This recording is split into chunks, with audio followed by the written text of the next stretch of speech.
하나님 말씀 보시겠습니다. 하나님 말씀은 로마서 1장 17절. 복음에는 하나님의 의가 나타나서 믿음으로 믿음에 이르게 하나니 기록된 바 오직 의인은 믿음으로 말미암아 살리라 함과 같으니라. 아멘. 이제 오늘의 말씀은 광야의 영성의 두 번째 시간입니다. 광야의 영성 그랬을 때 저는 이 부분의 모습을 믿음과 교회, 앞절에서는 믿음과 교회라는 관계, 즉 구원과 교회라는 관계에 대한 부분을 나눴으면 이번에 무슨 믿음과 율법이라는 관계에 대한 부분을 한번 집중적으로 한번 정해 보려고 합니다. 자, 구원과 율법이라는 관계도 연결될 수 있겠고 믿음과 율법이라는 관계도 연결될 수 있을 거예요. 자, 중요한 질문을 한번 던져보려고 합니다. 신약 시대는 무슨 시대인가라는 부분이죠. 자, 신약 시대는 우리 믿음의 시대인가 율법의 시대인가라는 부분입니다. 자라는들 신약 시대는 믿음의 시대이죠. 예수님께서도 요한복음 3장 대표적으로 16절의 말씀에 주님 말하기를 하나님이 세상을 이처럼 사랑하사 독생자를 주셨으니 이는 저를 무엇하는 자마다 믿는 자마다 무엇을 멸망하지 않고 영생을 즉 구원을 얻는다라고 주님이 분명히 말씀하셨고 사도 요한 역시도 요한복음 1장 12절의 말씀을 통해서 영생은 그렇습니다. 구원은 그렇습니다. 무엇이로 표현이냐? 무엇하는 자, 영접하는 자, 곧 그 이름을 무엇하는 자, 믿는 자 그렇죠. 그러니까 영접이란 단어, 믿음이란 단어를 예수님이 말씀하신 믿음이란 단어를 또 다른 표현을 한 게죠. 영접이라고 하는 거. 좀 더 구체화되고 실제화된 거죠. 믿음이란 단어 자체가 추상적 의미를 좀 가져요. 뭔가 알 것 같은데 설명은 쉽지 않은 단어를 얘기할 때 믿음 그렇게 우리가 표현하죠. 사랑 알아요. 근데 사랑이라는 것도 표현하기가 참 쉽진 않아요. 좀 추상적인 명사예요. 그것처럼. 그래서 사도 요한은 구체화시켰습니다. 믿음이 뭐냐? 영접이에요. 그리고 잘 아는 대로 요한복음 17장 3절 말씀에서 영생은 하나님을 무엇하는 것이다? 아는 것이다. 그러니까 믿음이란 단어의 모습을 영접이라고 믿음이란 단어의 모습을 아는 것이라고 표현했죠. 사도 바울 역시도 마찬가지죠. 우리가 너무나 잘 아는 말씀입니다. 로마서 10장 9절 10절 한번 두 절 말씀을 보겠습니다. 로마서 10장 9절 10절 역시 있습니다. 시작. 내가 만일 내 입으로 예수를 주로 시인하며 또 하나님께서 그를 죽은 자 가운데 살리신 것을 내 마음에 믿으면 구원을 얻으리니 아멘. 사람이 마음으로 믿어 의에 이르고 입으로 시인하여 구원에 이르느니라. 할렐루야. 아주 중요한 말을 합니다. 사도 바울에게서는 정말 없어는 안 될 로마서를 통해서 아주 확실하게 강조하고 갈라디아를 통해서 확실하게 강조하는 거죠. 오직 우리는 무엇으로만? 믿음으로만 무엇을 얻고 구원을 얻고 또 무엇은 다 구원에 이른다. 구원을 얻은 자가 구원에 이른다라는 거죠. 믿음을 통해서. 그래서 오늘 방금 읽은 본문인 로마서 1장 17절도 복음에는 하나님의 의가 나타나서 우리를 믿음으로 믿음에 이르게 하나니 그러면서 오직 의는 믿음으로 말미암아 살아야 하느니라 라고 말하며 철저하게 믿음을 얘기해요. 베드로도 물론 믿음을 얘기하고요. 야고보도 역시 물론 믿음을 얘기하고요. 아주 구체적인 모습입니다. 그러니까 신약은 예수님 때부터 시작해서 마지막 그 모든 제자들 마지막 모든 부분들까지도 철저하게 신약은 믿음의 시대임을 얘기하며 믿음을 얘기하고 지금도 역시 똑같이 믿음의 시대를 얘기하며 믿음으로만 구원에 대한 부분을 말해요. 그러니까 지금 뭐를 말씀드리냐? 우리는 오직 예수 하나님의 아들이신 예수 그분이 독생자로 오셔서 나를 이 십자가 주신 것. 그래서 믿음에 대한 부분을 뭘 믿는 거냐? 왜 믿는 거냐? 이런 부분의 모습을 이미 우리가 풀어봤어요. 어떤 그 예수님을 나의 구원자로 믿는 믿음 안에서 구원을 얻은 거예요. 자, 그러면 중요해요. 그럼 구약은 또 많은 뭐냐? 신약이 믿음의 시대란다면 구약은 그러면 믿음의 시대냐? 우리가 잘 아는 대로 율법의 시대냐는 거예요. 우리는 답을 알고 있어요. 제가 많이 말씀을 전했기 때문에. 근데 놀랍게 다른 데 가서 말하면요 거의 90% 이상 100%에 가까운 사람이 구약은 율법의 시대라고 다 말하고 있다는 거예요. 이게 엄청난 아이러니예요. 이거 대단한 위험의 신앙이라는 겁니다. 그럼 왜 구약을 율법의 시대라고 오해하고 있는가라는 부분도 풀어야만 되겠죠. 어쨌든 중요합니다. 구약도 분명히 무엇이다? 믿음이에요. 대표적인 게 아까 얘기했던 창세기 15장 6절이죠. 한번 창세기 15장 한번 6절 말씀을 같이 보겠습니다. 창세기 15장 6절 한 절 말씀을 같이 한번 있습니다. 시작. 아브라함이 여호와를 믿으니 여호와께서 이를 그의 의로 여기셨더라. 아브라함이 여호와를 무엇했어요? 믿었어요. 아브라함이 하나님을 믿었어요. 믿음으로 말미암아 무엇을 의롭다 여기셨다. 이 말씀을 사도 바울이 로마서 4장에 길게 설명해 내는 거예요. 아브라함이 어떤 믿음을 가졌냐는 거죠. 죽은 자를 살리는 부활의 믿음을 가졌어요. 그래서 히브리서 11장 17절 말씀에도 이삭을 당당히 바치는 것은 다시 이삭을 하나님이 살릴 것을 믿는 부활의 신앙을 가졌기 때문에 그래요. 그러니까 아브라함은 철저히 믿음으로 구원을 받았어요. 자, 그런데 우리가 잘 알고 있는 히브리서 11장을 보자는 겁니다. 히브리서 11장은 잘 아는 대로 믿음장이라는 건 너무나 잘 알고 있어요. 근데 믿음장은 잘 알고 있는데 히브리서 11장에 기록된 믿음장에 기록된 믿음의 위인들이 누구냐? 신약시대 사람입니까? 구약시대 사람입니까? 분명히 다 구약시대 사람이에요. 자, 우리가 한번 보자는 겁니다. 히브리서 11장 대표적으로 4절로부터 한번 9절까지 말씀 한번 연여보겠습니다. 4절로부터 9절까지 아브라함의 얘기가 나오기까지입니다. 자, 같이 한번 4절부터 읽습니다. 시작. 믿음으로 아벨이 뭐로 살았어요? 믿음으로. 근데 창세기 말씀을 통해서 우리가 읽어보면 직접적으로 아브라함이 믿음을 가졌다는 얘기가 있습니까? 없습니까? 없어요. 근데 우리는 이미, 저는 그래서 그런 얘기를 했었죠. 에덴 동산에 있었던 아담과 하와는 구원받은 자입니까? 구원받지 못한 자입니까? 구원받은 자예요. 태어나는 순간부터 우리 본질을 알려주는 거죠. 구원받은 자들이에요. 구원받은 자들의 모습이 역시 죄 때문에 땅으로 내어 쫓기고 말았어요. 그럼 구원받은 그들의 모습의 영성은 아직 밑바탕 속에 무엇이라는 영성을 가졌냐는 거죠. 믿음이라는 영성을 가지고 아담으로부터 하와로부터 흘러내리는데 누군가는 바로 가인의 계열로 불신의 계열로 넘어가는가 있는 반면에 그도 두 번째 아벨이 죽고 난 이후 셋을 통해서 이 믿음의 가보를 계속 이어가는 줄기가 계속 있었던 거죠. 그러니까 그때 당시에는 믿음이라는 단어를 얘기를 안 해도 그냥 당연히 믿음 속에서 있어 왔었던 거죠. 근데 그들이 계속 죄 속에 빠져내니까 하나님은 이제 더 이상 안 돼서 다시 그들을 갈대아 우르 하란에서 끄집어내며 아브라함을 통해서 재각성을 시키는 거라고 그랬죠. 우리에게 뭐를? 믿음이라는 부분. 그러니까 그 이전의 사람들에게는 특별히 믿음이라는 것을 얘기를 안 해도 그들은 이미 에덴은 쫓겨났음에도 불구하고 우리 잘 알듯이 가인과 아벨은 하나님께 무엇하는 자였어요? 제사 드리는 자였잖아요. 그러니까 그들의 밑바탕에는 뭐가 깔려있냐? 믿음. 그 믿음 속에서 신앙생활을 하는데 누구는 자꾸 가인처럼 타락하는 자가 있고 셋의 계열에서도 끝까지 믿음 안에 동참하는 자가 있었던 거죠. 근데 자꾸 믿음 안에서 멀어지는 자가 있을 때 다시 그들을 끄집어냅니다. 그러니까 아브라함이 첫 믿음을 가진 자는 아니라는 거죠. 이미 아벨도 무엇을 가진 자예요? 믿음을 가진 자에서 믿음으로 아벨은 가인보다 더 나은 제사를 드렸던 거죠. 그리고 5절의 말씀에 역시 믿음으로 누구는? 에녹은. 에녹도 무엇으로 살았어요? 믿음. 자, 그리고 6절의 말씀에 믿음이 없이는 무엇할 수 없어요? 기쁘시게 할 수 없는 거예요. 그러면서 7절의 말씀에 믿음으로 역시 누구는? 노아는 뭐를 만들었어요? 방주.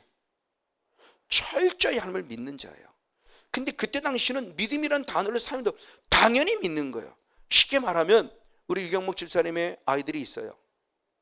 이 아이들은 믿음이라는 단어를 사용하지 않아도 엄마 아빠를 통해서 당연히 자연스럽게 뭐를 습득하느냐? 믿음을 습득하고 그것이 자연히 신앙생활화 되어져 있는 거예요. 예배를 드리고요, 기도를 드리고요. 그러면서 믿음이 좀 더 깊어져 가는 거죠. 전혀 예수 그리스도를 믿지 않는 자들에게 복음을 예수를 믿는 것이 아니라 엄마로부터 아빠로부터, 그러니까 2세대 3세대들은 1세대는 믿음이 뭔지라면 2세대 3세대는 믿음이라는 게 잘 없어요. 그러니까 믿음이라는 게 정확히 뭔지를 몰라요. 그냥 젖어온 거예요. 젖어온 거예요. 지금 그 상황을 그대로 지금 얘기를 해주는 거죠. 그러면서 8절 말씀에 믿음으로 누구? 아브라함이라는 얘기가 나오면서 최초의 믿음이 조상이 된 아브라함의 모습을 구체화시키면서 믿음이 뭔가라는 우리에게 더 잘 알려주고 있는 거죠. 그러니까 구약 시대에 이미 신앙인 사람들은 다 믿음이에요. 그러면서 뒤로 쭉 넘어가서 32절 33절 말씀을 봅니다. 32절 33절 역시 보겠습니다. 32절 시작. 내가 무슨 말을 더하리요? 기드온, 바락, 삼손, 입다, 다윗, 사무엘 및 선지자, 이들의 말을 내가 다 말할 수 없다. 시간이 없어서 공간에 짜면 다 글을 글 수 없다. 결국 이들 다 뭐로 살아왔다는 거예요? 믿음으로. 그럼 33절에 저희가 무엇으로? 믿음으로 나라들을 이기기도 하고 의를 행하기도 하고 약속을 받기도 하고 사들의 입을 막기도 하며 라고 말하면 결국 천국 백성으로서의 승리의 삶을 살았다는 모습에 대해서 잘 기록하고 있어요. 그래서 믿음에 대한 모습이죠. 그러면서 11장 한번 더 올라가서 11장 13, 14절 시작. 이 사람은 다 믿음을 따라 죽었고 약속을 받지 못하실 때 그것들을 멀리서 보고 환영하며 또 땅에서는 외국인과 나그네라 증거하였으니 이같이 말하는 데다 본향 찾는 것을 나타내미라. 아멘. 이들은 오직 믿음으로 살았는데 그 믿음이 육신의 것을 살아간 것이 아니라 영원한 나의 본향 어디? 천국을 목적으로 살았다라고 성경책에 기록해요. 그 히브리서는 우리가 구약의 엑기스라고 그러죠. 구약 36권을 꽉 짜가지고 엑기스만 뽑아내 기록한 게 히브리서 11장이죠. 그러니까 그들이 우리의 믿음의 조상이 어떻게 살았냐를 간단하게 적어놓는데 핵심을 적어놓은 거예요. 다 이렇게 믿음을 따라 살았고 이렇게 믿음을 따라 죽었는데 이 믿음을 따라 살고 믿음을 따라 죽은 이들은 결국 영원한 본향 천국 때문이었다. 이 땅에서 나그네 인생이었다고 말합니다. 어쨌든 지금 보십시오. 지금 구약에 기록된 우리가 믿음의 시대라고 말하고는 있지만 내 의식 속에서는 아니요, 믿음이 아닌데 구약 시대의 삶의 사람들의 모습을 보니까 다 이들은 믿음으로 살았고 믿음으로 죽었어요. 이 땅의 인생을 나그네 인생으로 알았고 나는 외국에 잠깐 뭔가 출장 나온 것처럼 얘기하면서 그래서 그들은 영원한 본향을 향해서 살아가고 있다라고 말하고 있는 모습을 보면서 저의 모습을 돌아보는 겁니다. 맞습니다. 우리는 믿음이에요. 이 땅의 인생의 나그네 삶이지만 우리는 믿음이라는 거예요. 믿음. 이거 정말 잊지 말아야 돼요. 기독교의 가장 근간이에요. 이게 흔들려 버리면 이건 이단입니다. 정말 중요한 게 믿음으로. 근데 이 믿음으로 사는 이 모습이 아브라함 혼자만 아니요. 하나님의 계획은 아브라함을 통해서 이방 사람들까지예요. 그래서 가장 먼저 창세기 12장 1절로 3절에 하나님이 아브라함을 부르신 이유를 얘기를 했습니다. 창세기 12장 1절로 3절. 역시 한번 읽겠습니다. 12장 시작. 여호와께서 아브라함에게 이르시되 너는 너의 본토 친척 아비 집을 떠나 내가 네게 지시할 땅으로 가라. 내가 너로 큰 민족을 이루고 내게 복을 주어 네 이름을 창대케 하리니 너는 복의 근원이 될지라. 너를 축복하는 자에게는 내가 복을 내리고 너를 저주하는 자에게는 내가 저주하리니 땅의 모든 족속이 너를 인하여 복을 얻을 것이라 하시니라. 아멘. 자, 하나님의 믿음의 이 계보를 이어갈 때 하나님의 아브라함을 불러냅니다. 그러면서 믿음이라는 기틀을 다시 재확인시켜 주세요. 그러면서 너는 너의 본토 친척 아비집. 그래서 11장부터 말씀을 보면 갈대아 우르에서 하란에 멈췄을 때 하란에서 또 끄집어내죠. 그래서 끄집어내면서 아브라함을 구원했습니다. 근데 하나님의 계획은 아브라함만 구원이 아니에요. 그래서 1절에서는 아브라함 했다가 2절에 들어가서는 아브라함이 아니라 내 민족이죠. 내 민족을 크게 하리라.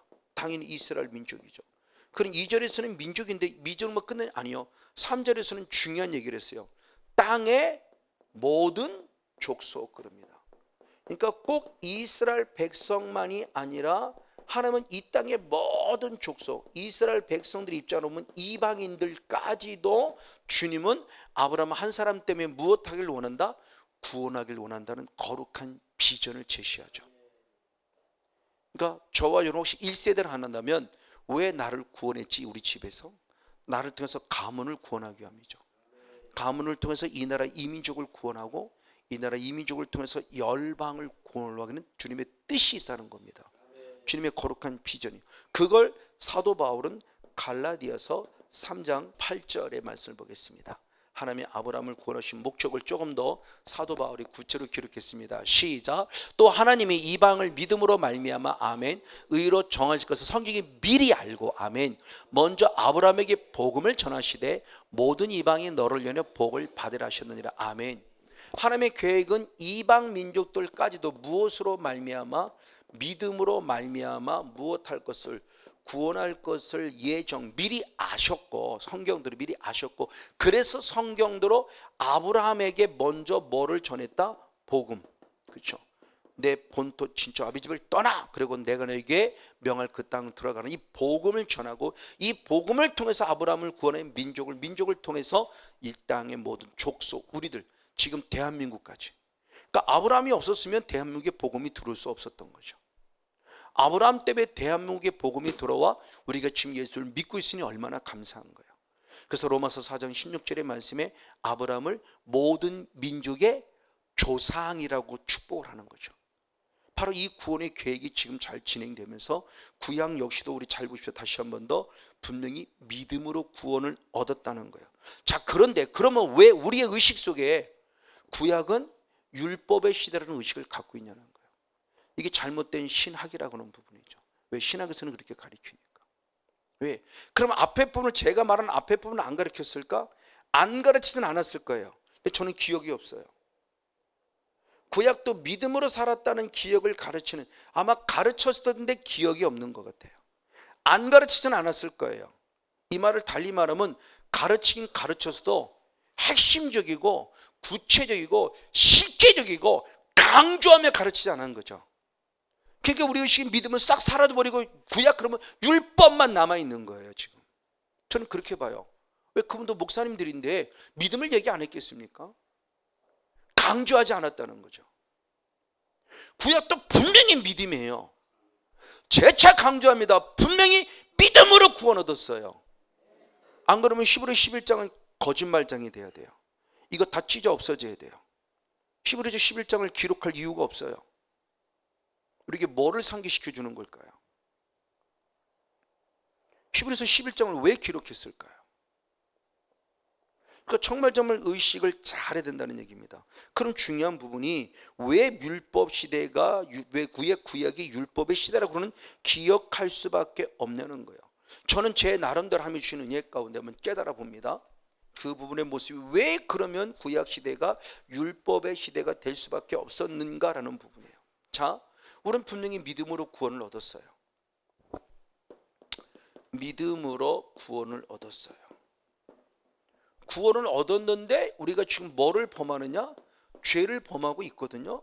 근데 놀랍게 율법이 없기 때문에 죄를 죄로 여기지 않아요. 근데 뭐냐? 율법이 없기 때문에 죄를 죄로 여기지 않는다고 해서 천국을 가냐? 아니요. 이들은 분명히 죄 때문에 어디를 가느냐? 지옥을 가고 있거든요. 자, 이 말씀을 잘 이해해야 됩니다.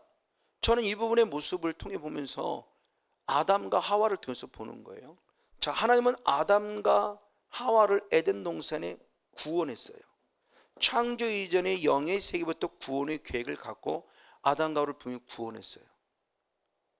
근데 주님은 이미 이 땅이 아담과 하와는 모를는지 모르지만 이 땅이 지금 누가 왕입니까?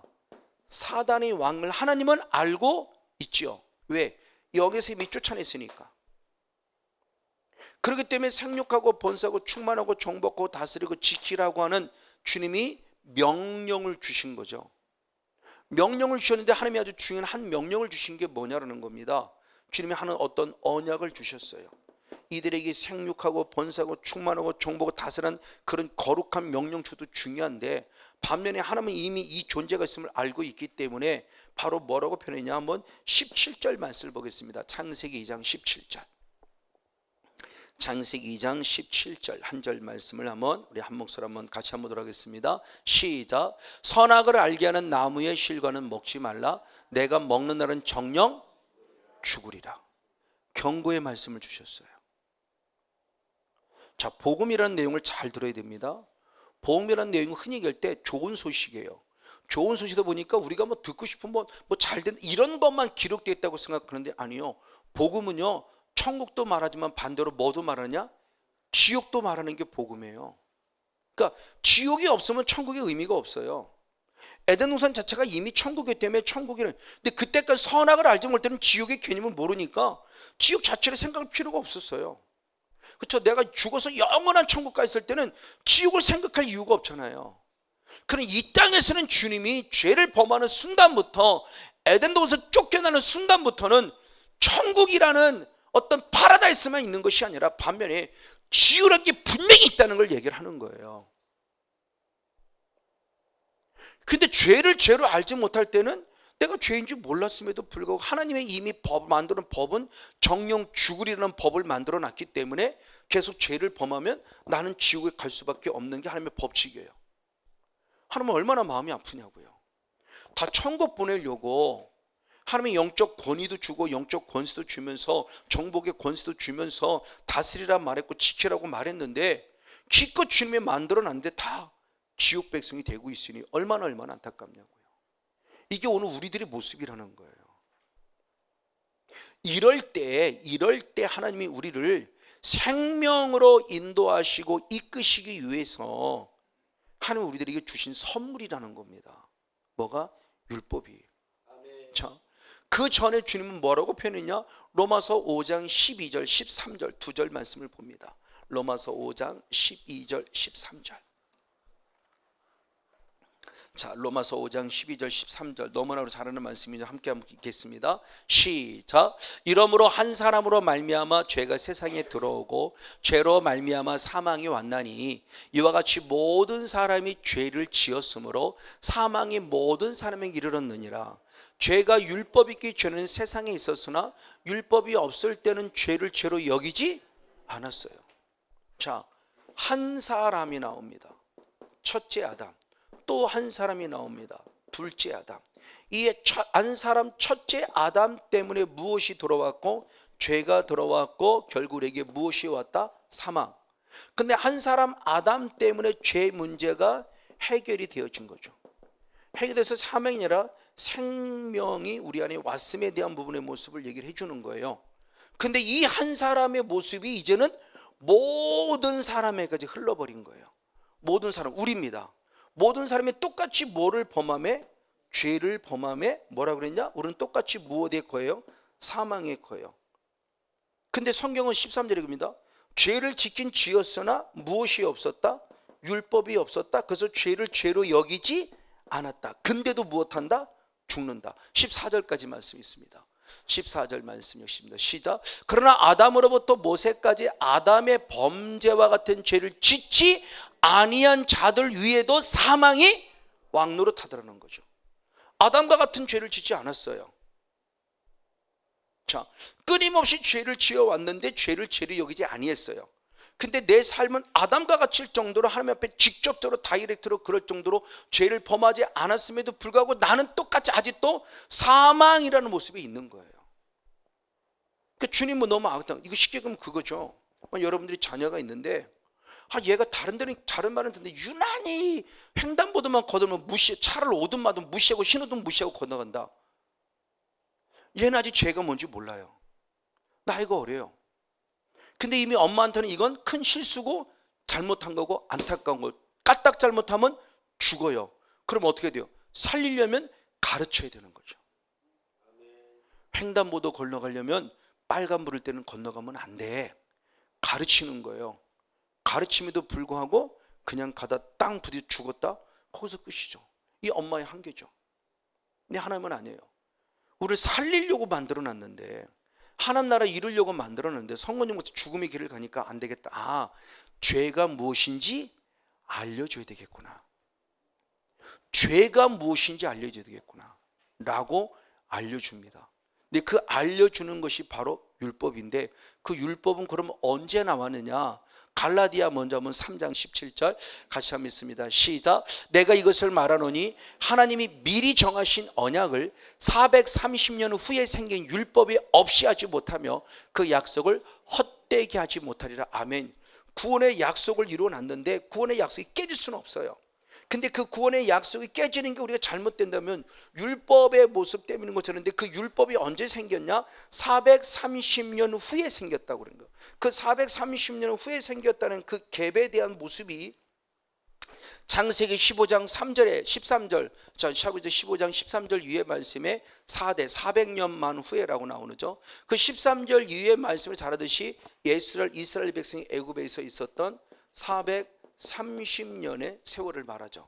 그러니까 430, 그리고 하나님께서 주신 율법은 잘 아는 대로 애굽에서 탈출한 지 2개월 만이죠. 또는 어떤 신학자는 3개월, 2개월 내지 3개월 만에 시내산에서 주어진 뭐를 말하느냐, 율법. 그러니까 애굽에서 탈출하여 430년 만에 하나님이 주신 최초의 법, 율법. 그 율법이 절대 하나님이 우리에게 주신 구원의 은혜를 깨트릴 수 없다는 거예요. 맞아요. 우리는 믿음으로 구원받은 자예요. 율법이 절대 깨트릴 수 없어요. 그러면 이게 지금 무슨 말을 하고자 하는 거냐는 거죠. 무슨 말을.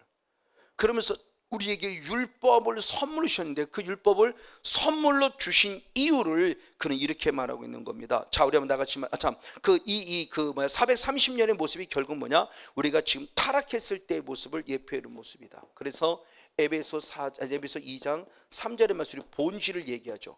우리는 본질상 누구였다? 진노의 자식이었다고 말하죠. 우리의 본질. 그러니까 이렇게 하면 됩니다. 창세기 1장 2장까지의 우리의 본질과 3장 이후에 있는 우리의 본질. 창세기 1장 이전까지가 원초적 본질이죠. 1장 이전까지는 우리는 분명히 하나님의 자녀였어요. 그 누구도 부인할 수 없어요. 창조 이전의 영의 세계부터는 구원받으러 예정된 자예요.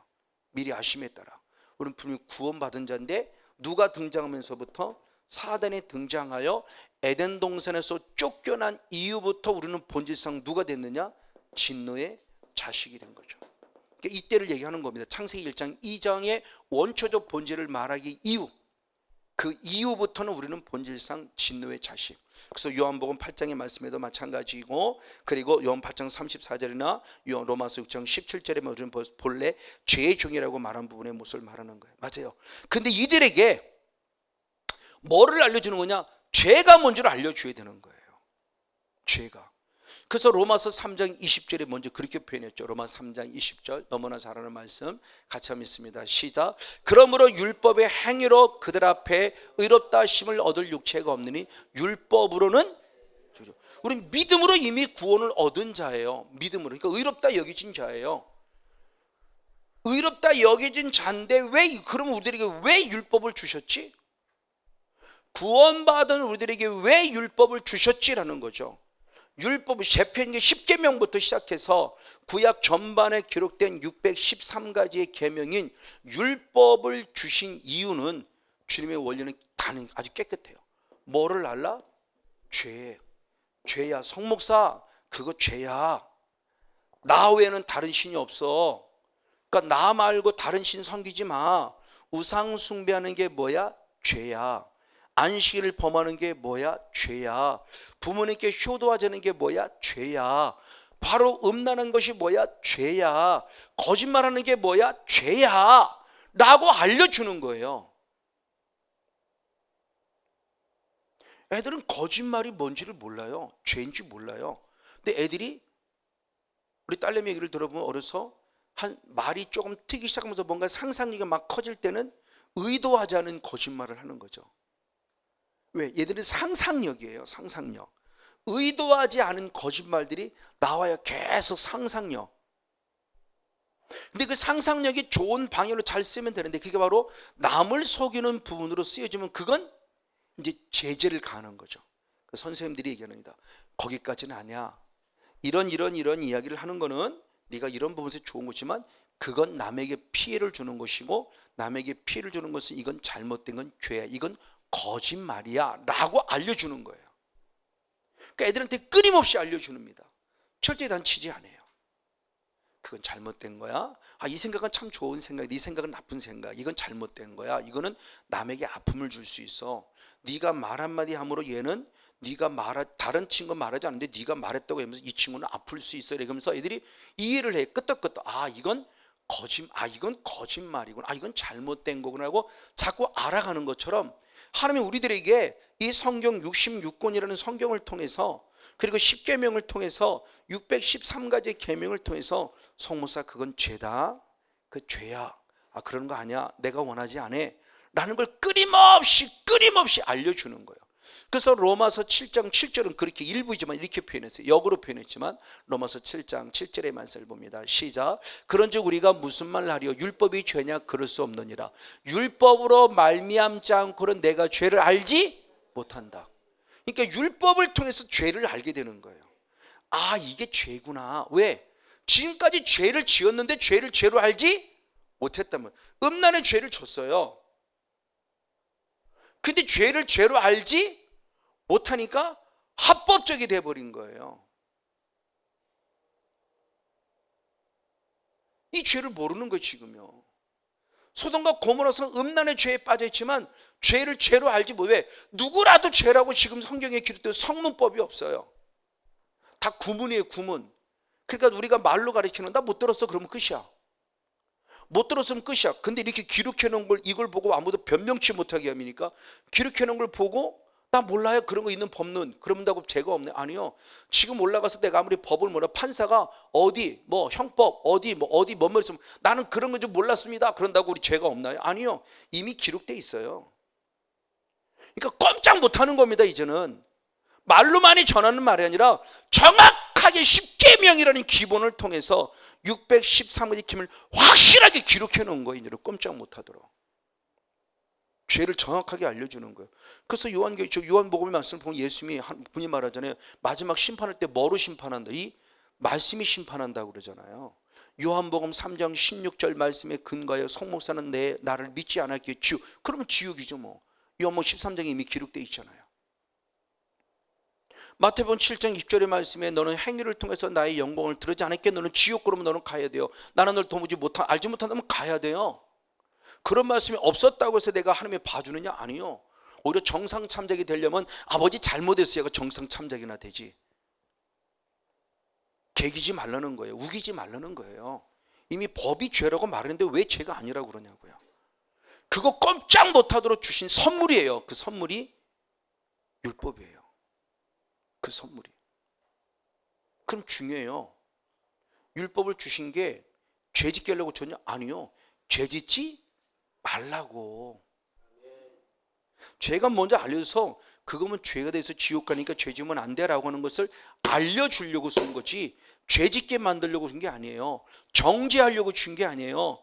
정죄하지 않고 하나님의 죄와 싸워 이겨서 죄와 승리할 수 있고, 그래서 하나님 말씀에 선을 행하게 하려고, 그래서 말씀 안에 순종하며 살아 축복받게 하려고 주신 선물인데, 성경은 이걸 깨닫냐고 누구냐? 이게 사도 바울이에요. 그럼 사도 바울은 이 율법을 어떻게 표현했는가라는 거죠. 그러니까 우리가 가지고 있는 부정의식이 빨리 율법에서 깨져야 된다는 거예요. 우리는 자꾸 율법이 육의 복음이라고 표현해요. 신학자들이요, 목사님들이요. 성경 어디에 율법을 육의 복음이라고 그랬습니까? 참 이게 너무너무 안타까워요. 율법을 너무 우리가 천시 여기는 거예요. 율법도 하나님이 주신 말씀입니다. 하나님 말씀이에요. 근데 우리는 희한하게 율법을 아주 우습게 보고 복음만 이따만하게 봐요. 복음이 왜? 아니요. 복음은요, 율법을 더 강화시킨 게 복음이에요. 율법은 간음하지 말라죠.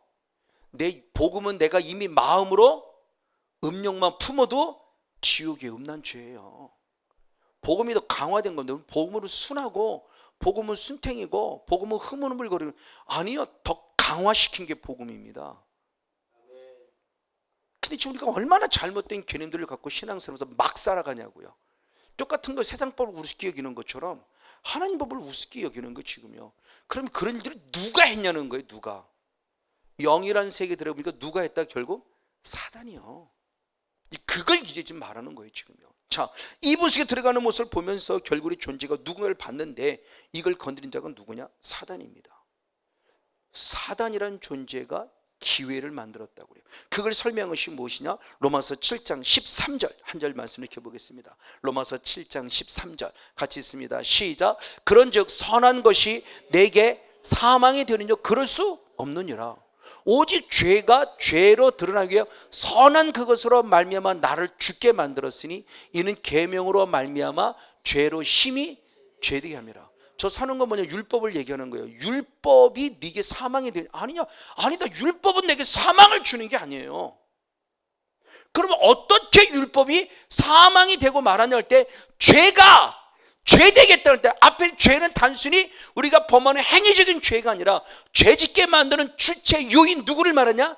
사단이 결국 우리에게 뭐를 죄로 드러나게 하기 위하여 선한 것으로 말 선한 생명 주려고 주었던 율법을 뭐냐?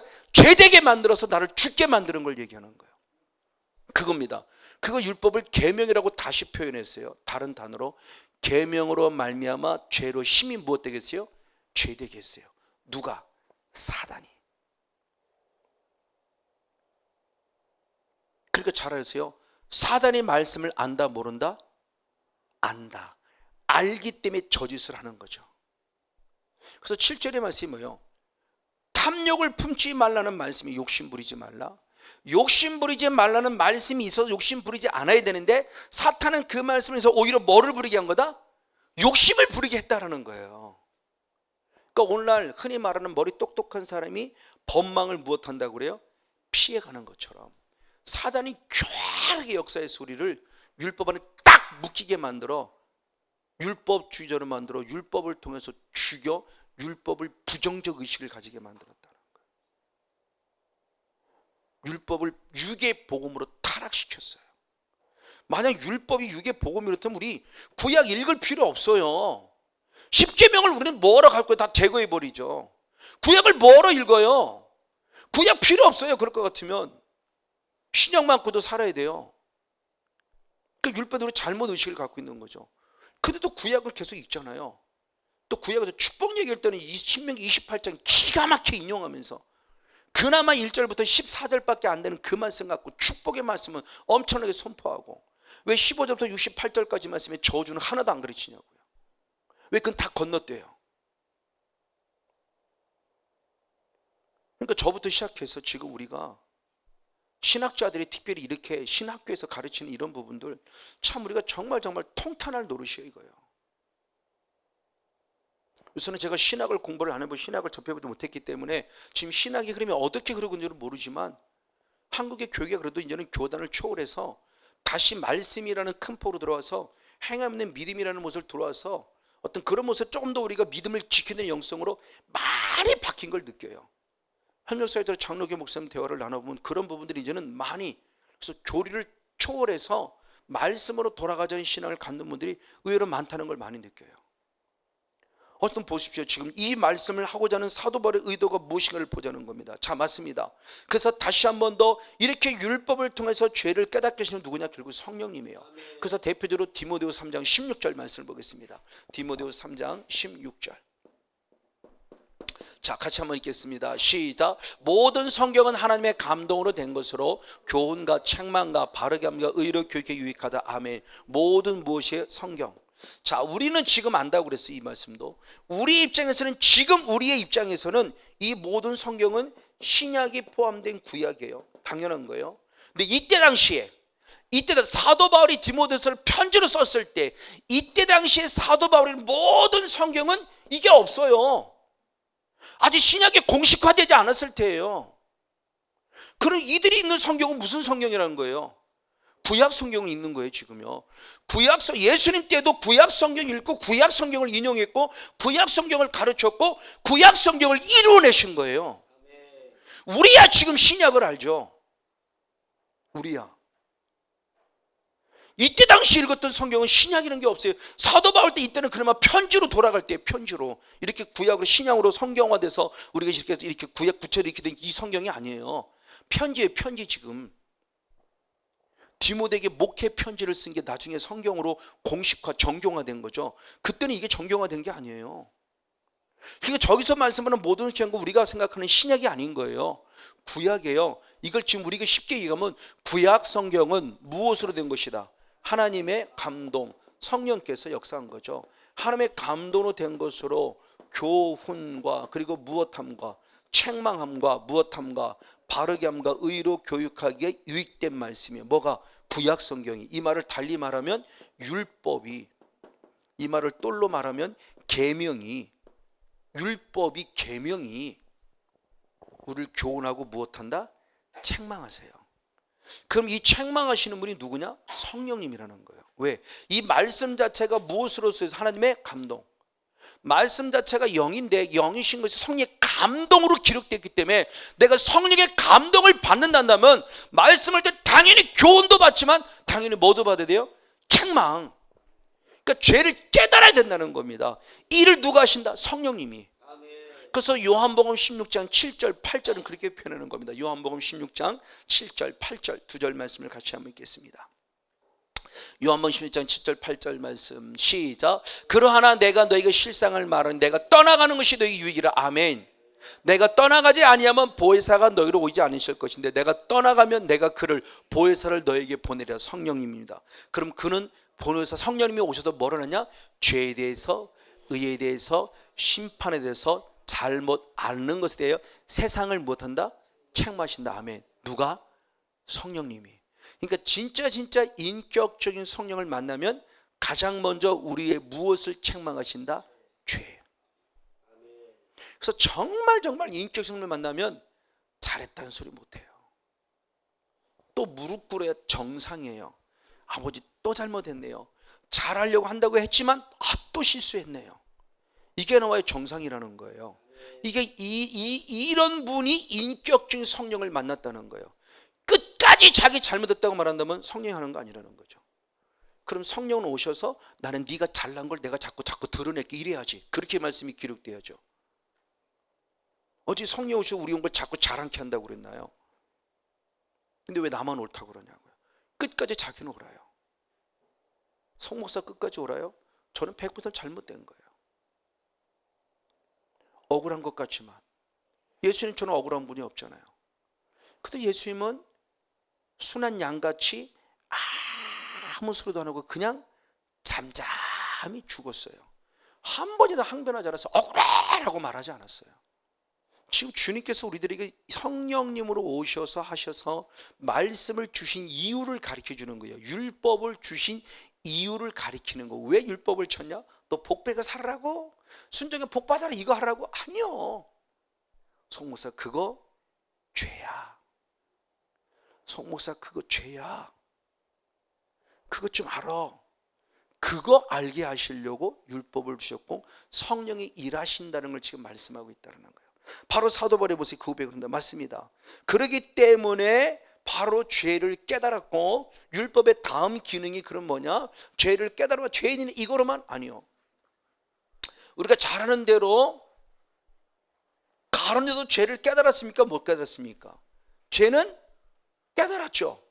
근데 회개는 아니었죠. 후회는 했을 망정 회개는 아니에요.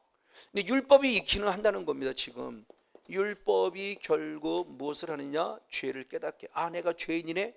그러면 그 문제는 그 다음에는 뭐예요? 죄 문제를 해결해야 되잖아요. 그럼 죄 문제를 어떻게 해야 되냐고요.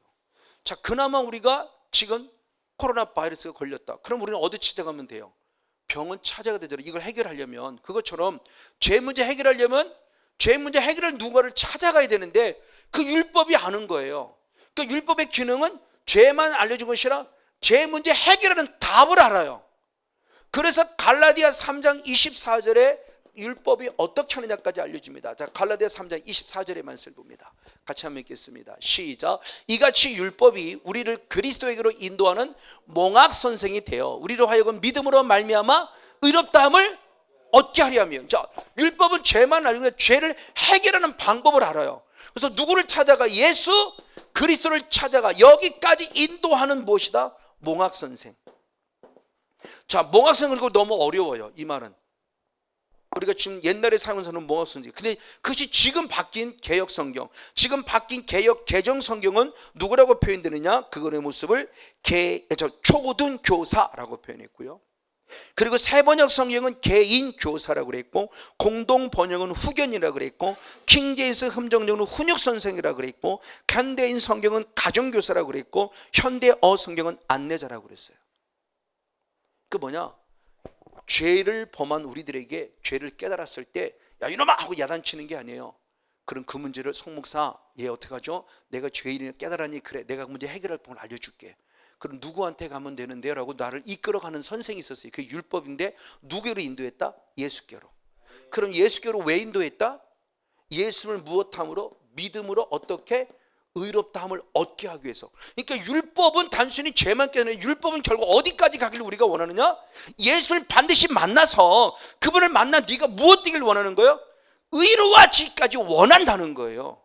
그러니까 율법이 얼마나 귀한 거냐고요. 근데 우리 율법을 무시하고 있어요. 율법을 우습게 여기고 있어요. 얼마나 큰 잘못이냐고요. 율법 부분 하나님 예수님께 가서 믿음으로 의롭다기를 원하는 부분까지 알려주기를 원해요. 율법이 10계명이요 613가지의 계명이 가장 기초는 10계명이고 10계명만이 아니라 613가지 다른 수 없는 율례와 규를 비롯한 수 없는 이 계명, 이 법들이 하나님이 주신 법이, 성목사 반드시 예수 찾아가. 예수님 찾아가면 네 죄 문제 해결해 줘. 그래서 그분을 믿음으로 네가 의로워질 거야 라고 여기까지 비전을 제시해 주는 거예요. 뭐가? 율법이. 그러니까 빨리 율법의 기능을 빨리 바꿔야 돼요. 율법에 대한 생각을. 그렇지만 예전에 아주 전통적인 신앙 갖고 있는 그 율법의 잘못된 기능들 좀 갖고 있다고. 근데 합동치에 계신 목사님들은 그 똑같은 장로교에서 율법에 훨씬 더 마음이 오픈되어 있어요. 너무너무 감사하죠. 근데 똑같은 장로교임에도 다른 교단들이 율법에 이렇게 닫혀 열려 있지 않아요. 어쨌든 보세요. 지금 율법의 기능인데 바로 이런 기능들의 모습을 가지고 있는 이 기능을 뭐냐? 양심도 똑같이 일하고 또 사도 바울은 말해요. 자, 역시 말씀을 때 로마서 2장 14절 15절 두 절 말씀이 있습니다. 로마서 2장 14절 15절 역시 있습니다. 시작. 율법 없는 이방인이 본성으로 율법의 일을 행할 때에는 이 사람은 율법이 없어도 자기가 자기에게 율법이 되나니 이런 일들은 그 양심이 증거가 되어 그 사람들이 서로 혹은 송사하며 혹은 변명하며 그 마음에 새긴 율법의 행위를 나타내니라. 자, 지금까지 율법이 있는 유대인들을 얘기하다가 그나마는 율법마저 없는 이방인을 또 얘기를 하는 거예요. 자, 하나님의 계획은 율법이 이방인까지 가서 참 믿음이 이방인까지 구원하기를 원했는데 자꾸 죄 속에 빠져요.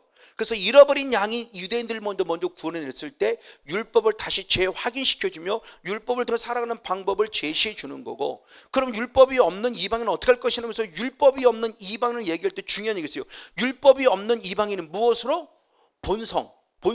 이 본성이 하나님이 우리를 창조할 때 하나님의 형상의 본성이죠. 그 본성이 율법의 일을 행할 때는 이 사람은 율법에서 자기가 자기에게, 그러니까 나는 율법이라 하는 말씀 몰라요. 즉 부모님께 효도하라는 말씀 몰라요. 율법이 없어요. 하나님 말씀인지 몰라요. 그냥 도덕법을 알아요. 그냥 우리가 일상으로 살아가는 도덕법, 음란하지 말라, 나 외 다른 여인 품지 말라, 이건 우리가 일반적으로 살아가는 모든 도덕의 윤리의 가장 기본이에요. 이 법들이 있다는 거예요. 이 법은 그럼 누가 생긴 거냐? 하나님이 이미 우리의 양심을 통해 만든 하나님의 법이라는 거죠. 그 양심 1계부터 4계명까지는 정확히 모른다 할지라도 5계부터 10계명까지 윤리법, 도덕법, 관습법, 1계부터 4계명까지 종교법, 이 모습 모르지만 참신을 찾는 종교성은 가지고 있어요. 하나님을 택했냐 귀신을 택했냐 차이는 있을 수 있지만 어떤 의미의 본성, 그래서 자기가 그때는 하나님이 나를 지금 이렇게 한다고 그때는 못 느끼는 거죠. 내가 가지고 있는 내 본성, 자기의 본성이 그런다고 생각한다는, 그걸 15절에 설명하면 이런 일들은 그 무엇이다? 양심. 그러니까 결국 그 본성이 내 안에 뭐냐? 양심이 결국 나를 증거한다고 말하며 그 양심이 서로 혹은 송사하고 변명하며 그 마음에 새긴 율법의 행위를 나타낸다. 무엇이? 양심이. 그러니까 하나님이 우리에게 주신 본성, 하나님의 형상을 따른 이 본성이 결국 뭐냐? 양심. 이 양심이 우리에게 무엇을 행하게 한다?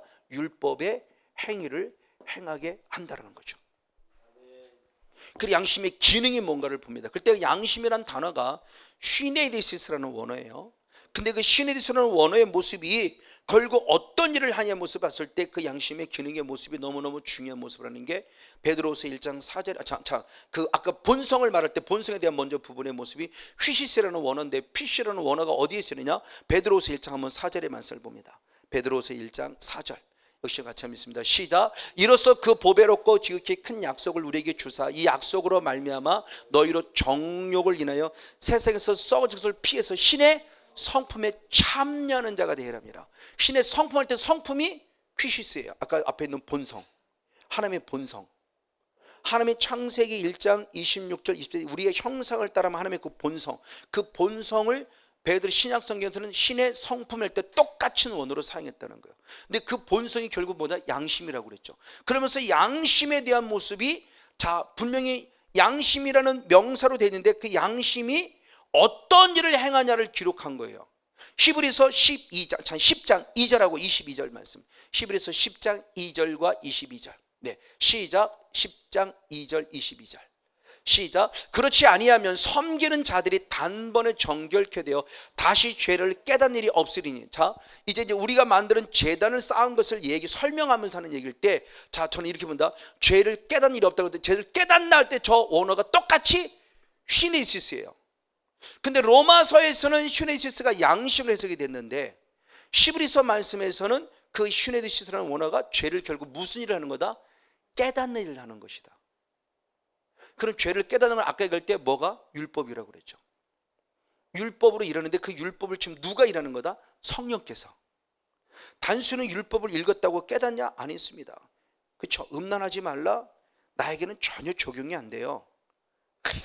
내가 그럴 줄 알았어. 나 아닌 다른 사람한테는 기가 막히게 적용이 돼요. 이건 그냥 율법을 책으로 읽은 거예요. 내게 적용이 안 되는 건.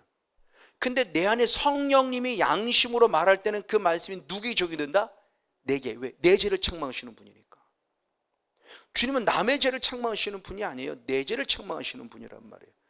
아차, 내가 그랬구나. 아차, 내가 생각으로 죄를 범했구나. 양심이라는 분이 뭐냐? 결국 죄를 깨달아요. 율법의 기능과 똑같잖아요. 그럼 양심이 죄를 깨달으면 끝나냐? 아닙니다. 양심의 기능이 한 단계 더 나아가 어떤 일을 하느냐? 뒤로 넘어가서 베드로후서 2장 19절의 말씀을 봅니다. 똑같은 신에서는 원어가 그렇게 돼요. 베드로전서 2장 19절. 후조가 아니라 베드로전서 2장 19절. 시작. 애매히 고난을 받아 하나님을 생각함으로 슬픔을 참여한다. 하나님을 생각한다가 똑같이 휘네시스예요.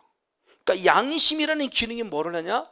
내 죄를 찾으면 그 다음에 누구를 생각한다? 하나님. 이게 양심이 살아있는 자라는 거죠. 그게 정상적인 거예요.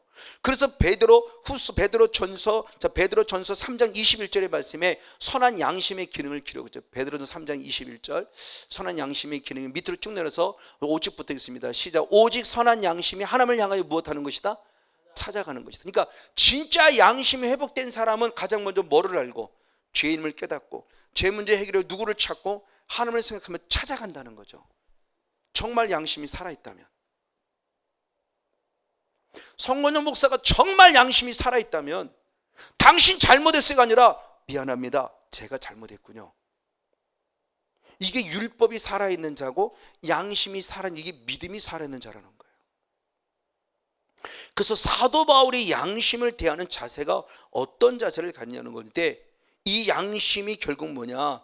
자기가 자기 자신이 죄임에도 불구하고 죄인임을 죄인으로 알지 못하는 건 성경은 말합니다. 양심이 화인 맞은 자라고 그래요. 자, 디모데전서 4장 2절 말씀을 먼저 보겠습니다. 디모데전서 4장 2절 시작. 자기 양심이 화인 맞아서 외식함으로 거짓말한 자들이다. 아멘.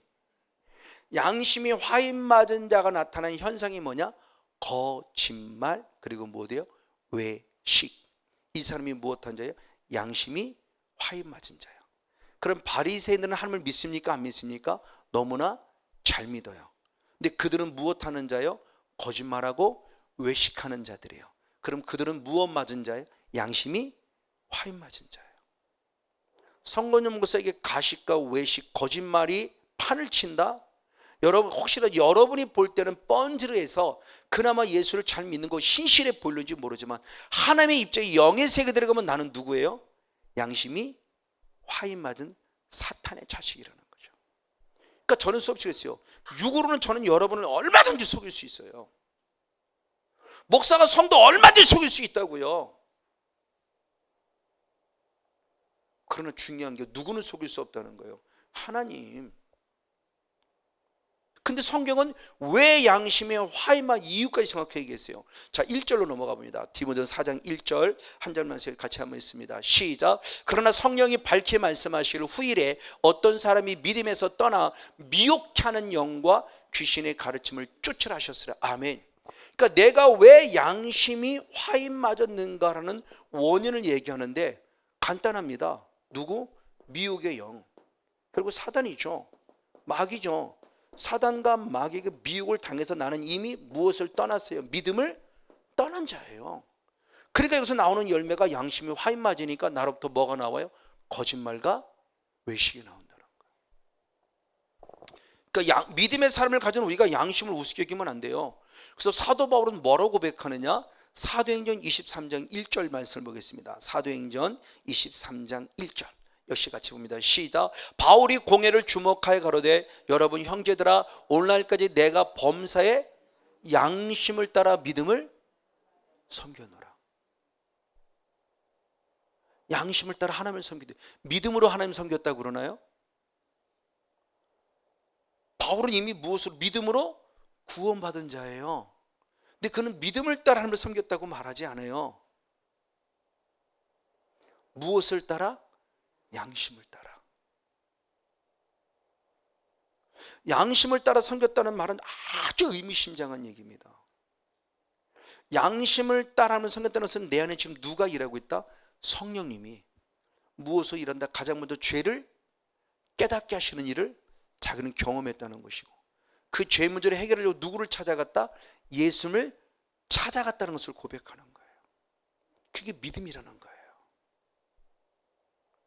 그러니까 성 목사가 양심이 화이 맞았으면 저는 가짜예요. 제 입에서 거짓말이 나오고 제 삶에서 외식이 나면 절대 여러분 오면 안 돼요. 성 목사를 떨쳐내야 되고 밀어내야 되고요. 그리고 성 목사를 중보기도 해줘야 돼요. 하나님 성 목사 정신 차리게 해달라고, 때려서라도 정신 차리게 해달라고. 정죄하고 판단하는 게 아니에요. 이만큼 양심이라는 기능이 믿음이라는 울타리 속에 얼마나 중요하냐는 거예요. 지금 믿음을 얘기하면서 왜 우리가 양심, 왜 구약이 율법 시대라고 말하지라는 그 율법의 의미를 찾아가 보니까 율법이라는 기능이 어떤 기능을 하고 있는 걸 보는 거예요. 이 양심. 그래서 양심을 따라 살았다는 바로 모습은 결국 뭐냐? 고린도전서 9장 27절에 그는 신실한 이런 신앙을 고백하죠. 고린도전서 9장 27절. 역시 한번 어떻게 양심이 살아있는 자의 삶을 얘기하는 겁니다. 시작. 내가 내 몸을 쳐 복종하게 하면 내가 남에게 전파한 후에 자기가 도리어 버림이 될까? 두렵다. 그러니까 양심이 살아있는 사람은 날마다 자기를 쳐서 복종할 수밖에 없는 거예요. 왜? 내가 남은 열심히 구원시켜 놓고 나는 오히려 하나님께 버림받을 수 있다는 걸 알아요. 누가? 사도 바울이. 이건 정말 겸손한 영성입니다. 그래서 구원받은 자가 구원에 이르러야 한다는 이 영성의 신앙이 어떤 신앙인지 저는 이제 이 인격성을 만나고 난 다음에 제가 첫 번째를 깊이 인지하고 있다고 그랬죠. 구원을 얻었다고 끝나면 안 돼요. 구원에 이르러야 돼요. 구원에 이르는 신앙. 언젠가 구원 얻은 자가 구원에 이르는 신앙에 대해서 믿음부터 시작해서 여러 각도의 모습으로 구체적으로 말씀을 나눠본 적이 있었죠. 한번. 자, 바로 그 모습입니다. 너무너무 중요한 모습. 맞아요. 그런 신앙을 가졌던 모습이었기 때문에 그런 디모데 시대의 디모데의 목회를 방해하고는 후메네와 알렉산더를 말할 때 이렇게 말을 합니다. 디모데전서 1장 19절 20절. 디모데전서 1장 19절 20절을 역시 있습니다. 시작. 믿음과 착한 양심을 가지라. 어떤 이들이 양심을 버렸고 믿음에 관하는 파산하였느니라. 그 가운데 후메네와 알렉산더가 있으니 이는 내가 사탄에게 내어준 것은 저희로 징계를 받아 해방하지 말게 하려 함이라. 아멘. 오늘날 말하면 중직자예요. 근데 디모데가 목회함 속에서 사도 바울 때부터 마찬가지죠. 디모데 4장에 한 번 더 나오는데 사도 바울 때부터 에베소 교회를 방해하는 자가 누구냐? 후메네와 알렉산더. 중직이, 오늘날 쉽게 말하면 장로나 권사님과 같은 중직자예요. 쉽게 말하면 말빨이 있는 거예요. 교회 안에서 말빨이. 근데 그 말을 독한 말들을 통해서 결국 성도들을 이간질시키고 성도를 쓰러뜨리고 넘어뜨리는 이야기들을 합니다. 그 넘어뜨린 이야기들을 함에 있어서 양심을 버렸고 믿음에 관해서 파손되었기 때문에 사도 바울은 당당히 말합니다. 누구한테 내줬다? 사단. 이 말을 달리 말하면 다시는 그에게 회개할 기회마저 주지 않았다는 거예요. 이건 무서운 얘기입니다. 예수님이 바로다가 자기를 팔 줄 알아도 안 버렸어요. 끝까지 기회를 줬어요. 사도 바울이 얼마나 힘들었는지. 그래서 디모데 4장에도 디모데가 한 번 더 얘기잖아요. 그에게 절대 속지 마. 그 교회를 흔들고 있었던 존재가 있었던 거예요. 왜? 양심이 이미 버려졌고 믿음이 파손된 자예요. 이건 영성이 없어도 보면 알잖아요. 우리가 이건 깊은 영성이 없고 하나님이 깊은 주시는 사인이 없어도 우리가 그 정도는 알지 않습니까? 근데 흔히 말할 때 그거 부딪히니까 얘기 안 하는 거예요. 쉽게 말하면 더러워서 얘기 안 하는 거예요. 왜? 괜히 내 영성이 떨어질까 봐. 부딪혀봐야 감정 싸움밖에 안 되니까. 그러니까 안 건들고 있었는데 사람은 단호하게 내리쳤어요. 사탄에게 내줘버렸어요. 그래서 사탄의 징계를 받더라. 이거 대단히 의미심장한 얘기예요. 사도 바울 스스로도 양심을 따라 주님을 섬겼다고 말하지만 후메노와 알렉산더는 양심도 파손, 믿음도 파손. 그러니까 양심과 믿음은 뗄래야 뗄 수 없는 건가요? 결국 믿음인 자는 당연히 양심이 있어야 되는 건데 그 양심이 성령께서 일하시는 통로라는 거죠. 무엇을 통해서? 율법이라는 말씀을 통해서.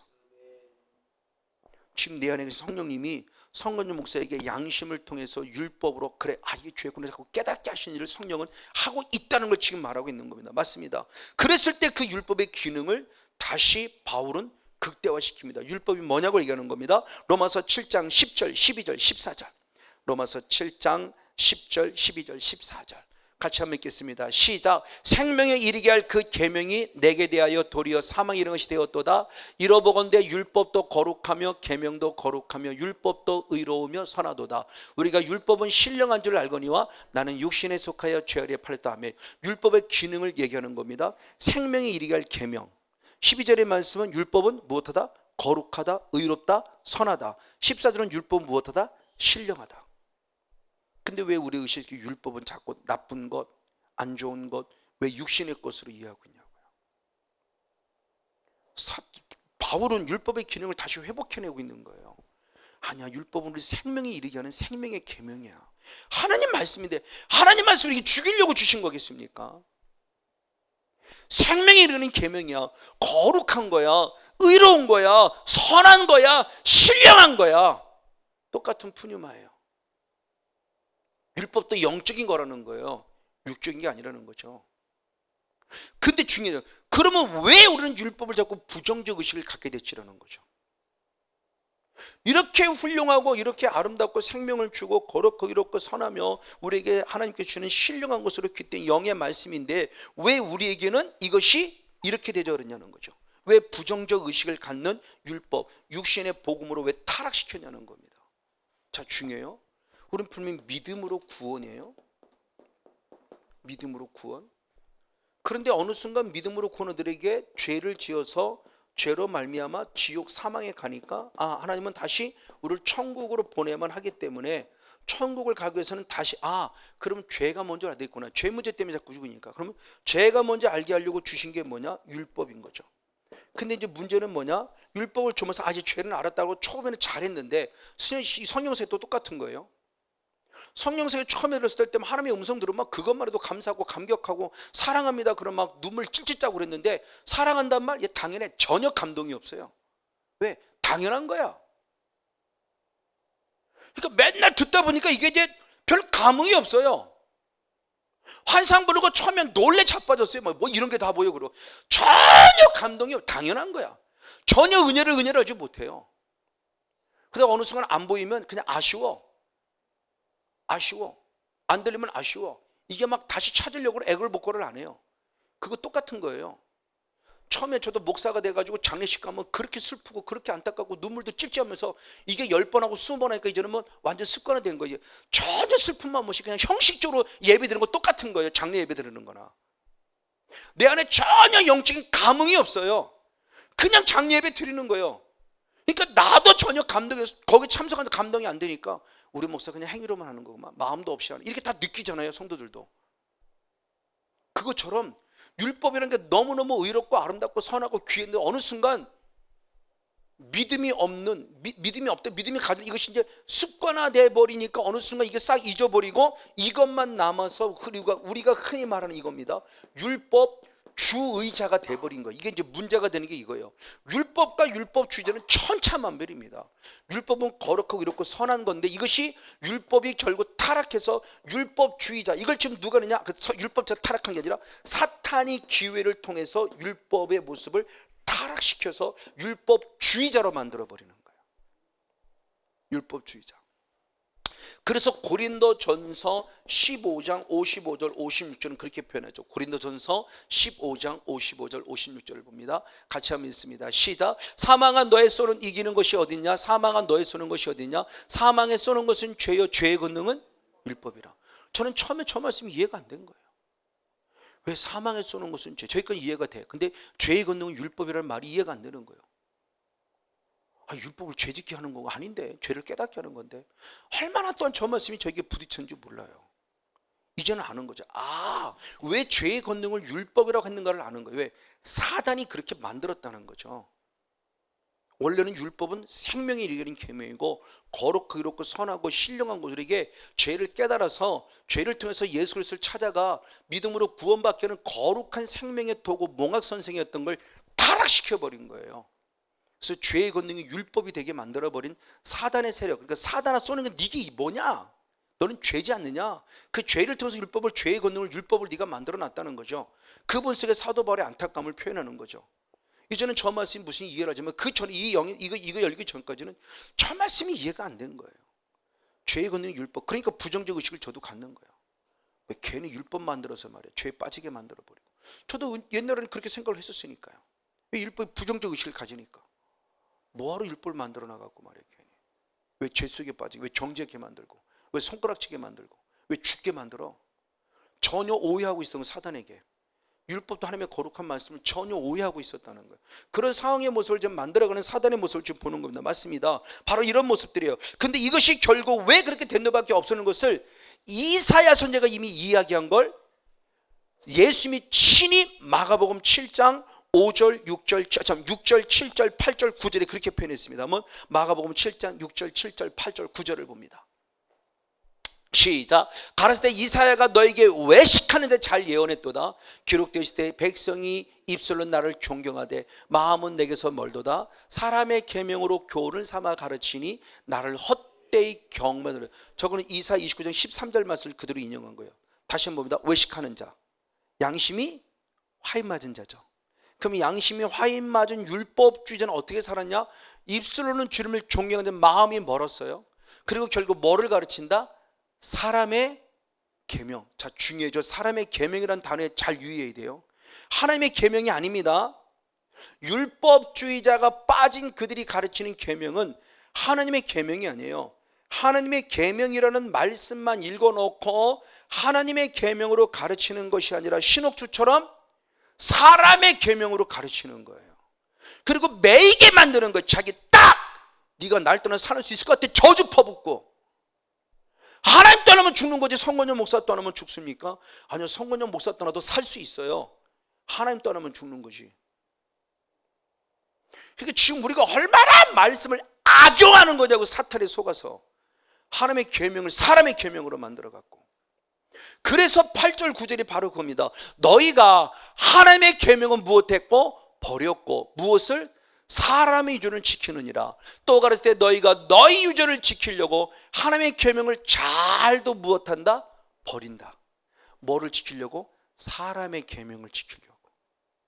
그러니까 말씀을 목사의 입장에서 기가 막히게 자기화된 하나님의 마음, 하나님의 말씀이 아니라 자기 계명, 자기 말로 전해서 완전 자기에 꼭 매여갖고. 왜 아전인수격으로 해석을 하고 아전인수격으로 그렇게 자기한테만 유리하게 말씀을 기가 막히게 갖다 붙이는, 이게 사람의 계명이죠.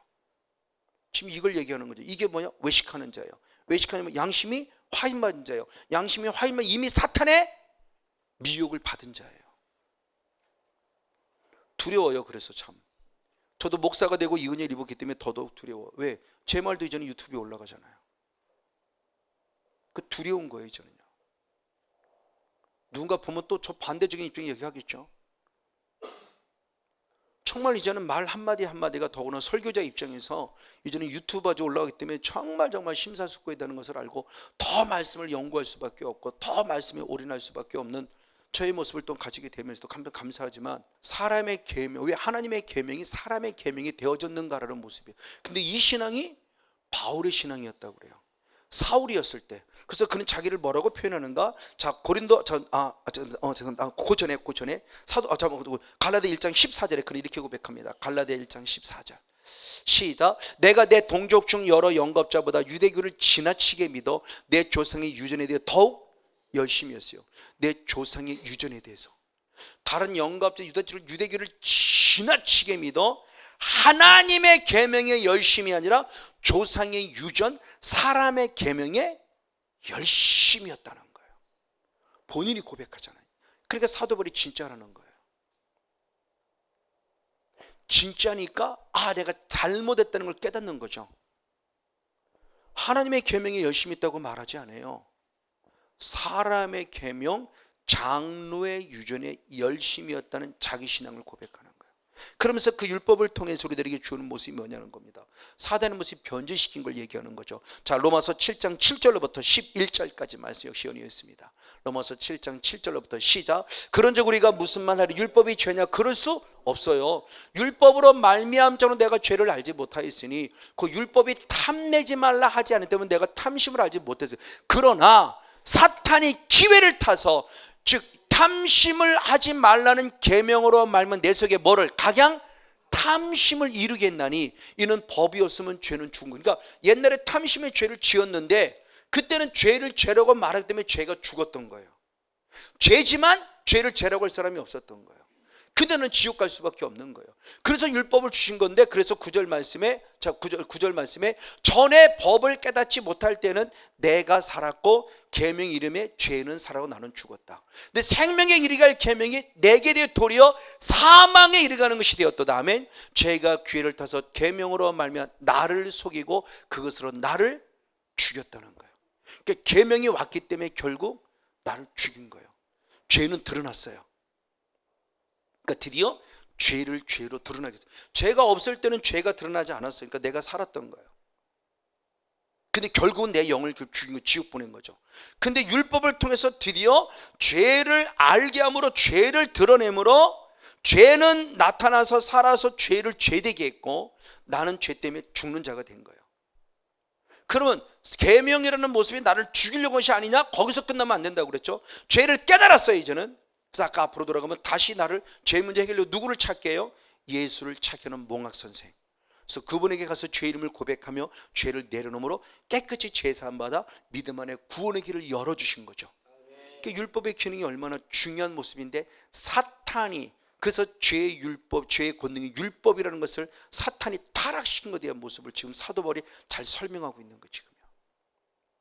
그러니까 우리가 빨리 율법에 대한 물을 빨리 깨달아야 된다는 거죠. 맞습니다. 맞습니다. 그랬을 때 주님은 다시 새롭게 기회를 주시는 겁니다.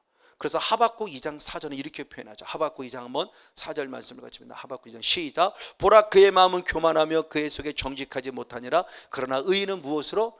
믿음으로. 그렇죠? 율법주의에 빠져 믿음으로 살았던 그들이 어느 순간 출애굽기서부터 율법을 줌으로 죄를 깨닫겠으나 율법의 기능이 사라져버리고 율법주의자가 된 그들에게 다시 주님은 하박국 선지자를 통해 한 번 더 기회를 줍니다. 아니야, 오직 의인은 무엇으로? 믿음으로 말해 살아야 될, 믿음을 다시 재각성시키는 거예요. 율법주의자로 살지 마. 믿음으로 사는 거야. 율법을 준 건 네 죄를 깨달아. 죄 문제를 해결해 예수께 돌아오게 하기 위한 것뿐이야. 그걸 지금 상기시켜 주는 거예요. 근데 그걸 못 깨달으니까 지금도 율법주의자가 되고 있는 거죠. 우리는 믿음으로 구원이에요. 믿음으로.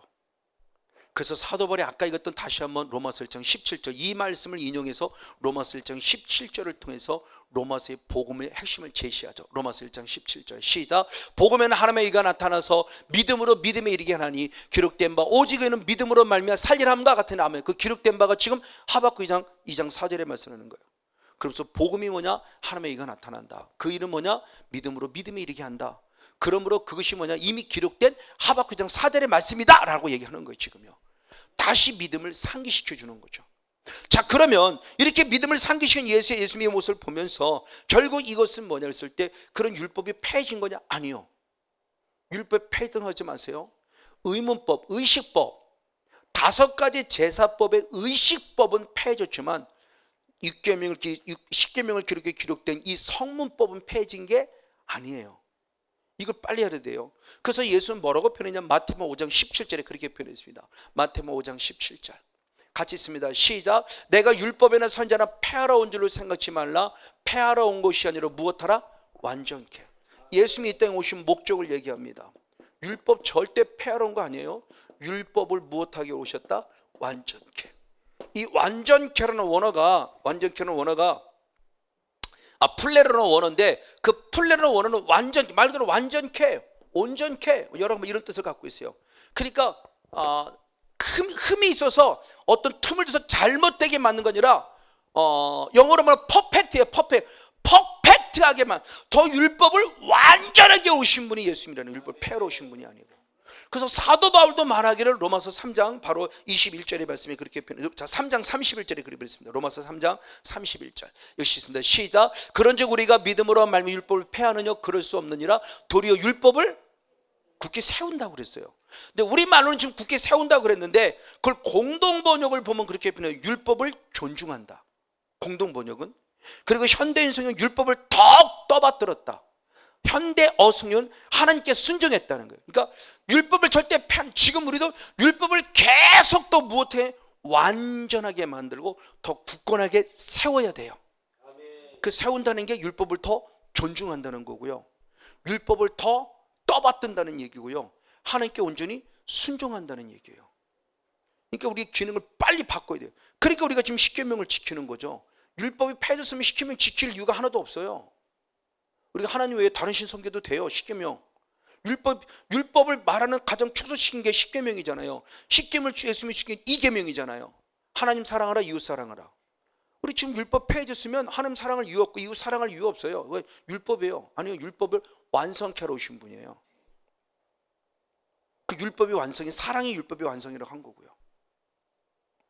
예수는 복음을 통해서 율법을 더 완벽하게 완성하신 분이고 더 굳건하게 세우신 분이지 폐하신 게 아니라는 거죠. 의식법이 폐해진 거죠.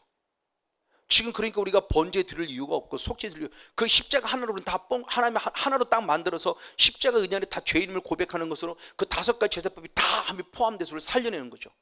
그렇지만 지금 우리 매번 양 드려야 돼요. 매번. 잘 사는 사람은 매번 소 드려야 되고 소 한 마리 얼마입니까? 200만 원 합니까? 여러분 잘 먹고 잘 사는 사람은 매번 헌금 드릴 때 최소부터 200만 원 해야 된다는 거예요. 회개할 때. 얼마나 감사해 지금요. 몇십억 갖고 있는 사람도 10,000원 하나 딱 드리면 끝이잖아요. 10,000원만 드려도 그나마 감사하지. 1,000원짜리 딱 드리면 끝이지 뭐. 세상을 위해서 뭐 신라 호텔인가 뭐 몇백만 원짜리 음식 먹으면서 하나 앞에는 쫀쫀하게 10,000원 하나 드려놓고 하나님 나 했어요 그러고. 그러니까 복음에 산다는 게 감사하지만 반면에 두렵고 떨림을 가져야 돼요. 정말 맞습니다. 그런데 이 플레로는 이것입니다. 율법을 완벽히 하는 때 그 플레로는 원어가 무엇이냐? 그럼 우리는 어떻게 율법대로 사냐? 내 힘으로 율법대로 못 살아요. 근데 사도 바울은 분명히 말했습니다. 로마서 8장 4절. 로마서 8장 4절을 읽습니다. 같이 한번 읽습니다. 시작. 육신을 쫓지 않고 그 영을 쫓아 행하는 우리에게 율법의 요구를 이루어지게 합니다. 그러니까 로마서 8장의 성령장이죠. 성령을 얘기할 때 가장 먼저 성령께서 하는 일을 처음 얘기할 때 뭐냐? 성령은 우리들에게 율법의 무엇을 요구를 무엇하게 한다? 이루어지게 한다. 뭐가? 성령께서. 그러니까 내 힘으로 하는 게 아니라는 거죠. 성령이 내게 오시면 율법의 요구를 마땅히 이루어드리게 한다 할 때 이루어지다는 원어가 똑같이 플레로예요. 완전케 한다는 원어가. 똑같아요. 원어가 플레로.